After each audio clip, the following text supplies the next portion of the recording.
We literally ran out of time. I usually keep an eye on that, but I missed it. We were talking about Johan and how well he's come back. Now we have a little bit of alternative training regimen for Johan. Daddy, Yeah. do you know that on How to Train a Dragon there's a person called Trader Johan? Oh, wow.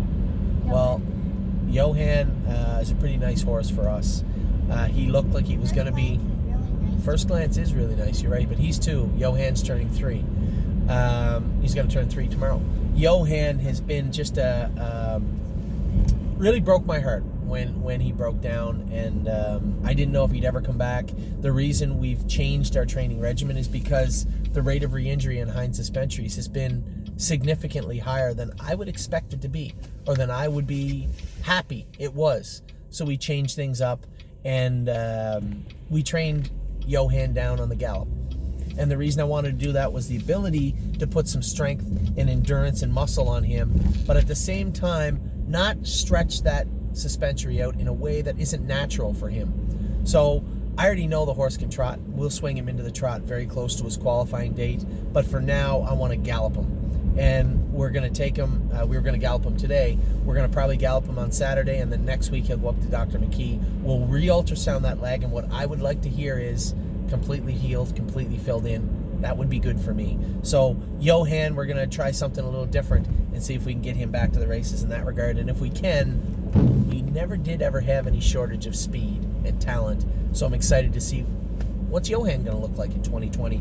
And then coming in right behind him was a horse that already took a big mark as a 2-year-old and has the eyes and the interest of a lot of people at thestable.ca, and that's Sunshine and Shade. Now, we've castrated Sunshine and Shade since his last race. We're bringing him back his first start jogging. His first day jogging was yesterday. He jogged again today. He's sprouted up a little bit. He only had a month off, but he sprouted up a little bit. And I want to see how his attitude is heading into his 2020 season. This colt could be any kind of colt, and I hope, expect that he'll be the best kind of colt that he can possibly be. So that is the end. That was a long list of what we want to overcome and achieve in 2020. We want to be a little smarter with our staking. We want to make some headway on licensing.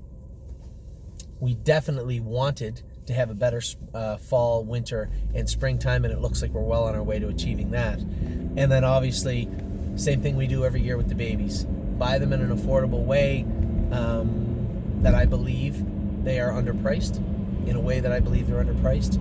Put all the same work, diligent work and hard work like today into the horses, and hope it pays dividends in the spring and summer.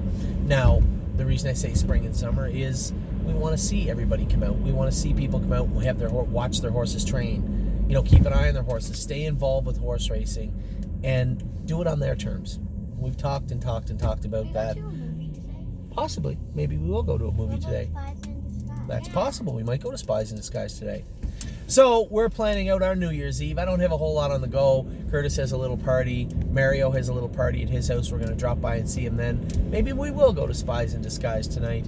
Not a whole lot on New Year's Eve for us. It's been such a great year. Addie's birthday? Yeah, and Addie turned 1 year old on the 29th. There's been so much to be happy and fortunate that we're fortunate about that took place in 2019.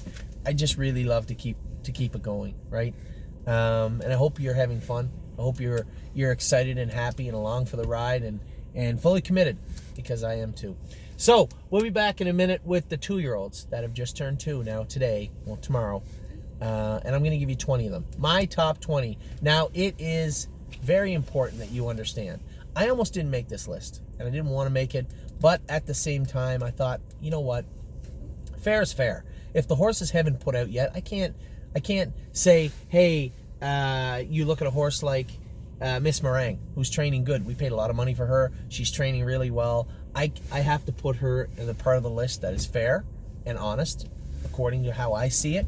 But at the same time, I can't put horses ahead of her that haven't shown enough just because I like them. This top 20 list are 20 horses that I believe have shown they already have talent. They already have the ability to become what we'd love and need them to be in 2020. Whether they do that or not, That will be the kicker. And I guess you can look back on this video at the end of 2020 or at some point in 2020 and say, hey, Anthony, you were wrong about this or you were right about that. As I've said to a million people a million times, I can't tell you who the best horses are going to be.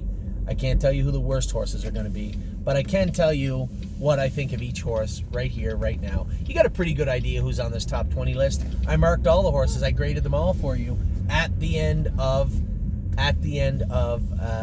last week or the week before's video.